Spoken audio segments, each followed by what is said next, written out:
আজকে আমরা আইগ্রাফিক্সের আইটার ফাংশনগুলো ব্যবহার করে একটি ঘর আঁকব। ঘরটি হবে এরকম।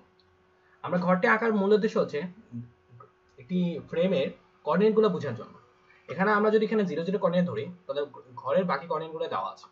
আমরা এখন ঘরটি আঁকি। ঘরের মধ্যে আমাদের টোটাল কিছু রেক্ট্যাঙ্গেল, লাইন আর সার্কেল লাগবে। রেক্ট্যাঙ্গেল এর আগে আমরা দুইটা ভেরিয়েবল ডিক্লেয়ার করে নিয়েছি, আপনারা দেখতে পাচ্ছেন x = 0 y = 0। এটা আমি পরবর্তীতে ভিডিওতে বুঝিয়ে দেব। আমরা আপাতত লিখি x = 150 y + 20, দৈর্ঘ্য 700, প্রস্থ 300 - 20। ওকে, I rectangle x + 200 y + 150 100 250। এটা হচ্ছে আমাদের একটি জানলা। সেকেন্ড জানলাটির জন্য আমরা সেম জিনিসটা কপি করে নেব।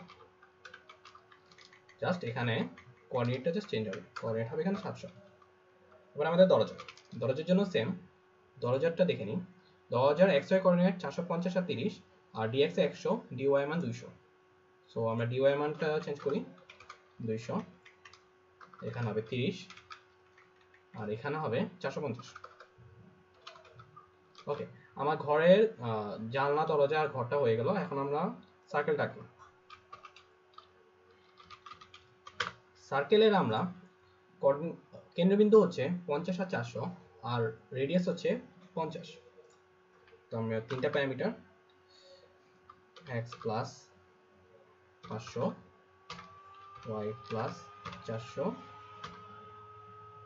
আর রেডিয়াস হচ্ছে 50। ওকে, এরপরে আমার ছাদটা লাগবে। আই লাইন দিয়ে আঁকবো। আই লাইন টোটাল 4টা প্যারামিটার নেবে, 100 300 থেকে 500 500।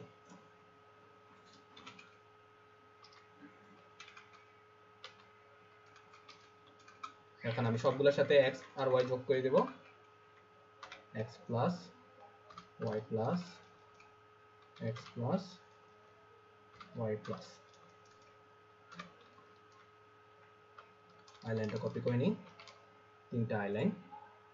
সেকেন্ড আই লাইনটা হবে 500 500 থেকে 900 300 পর্যন্ত। ওকে, 500 500 থেকে 900 300 পর্যন্ত। আর থার্ড আই লাইনটা হবে 900 300 থেকে 100 100 পর্যন্ত। 900 300 থেকে 100 300 পর্যন্ত। সরি। ওকে, আমাদের ঘর আঁকা হয়ে গেল।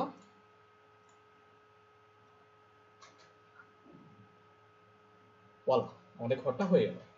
আজকের জন্য এটুকুই। ধন্যবাদ।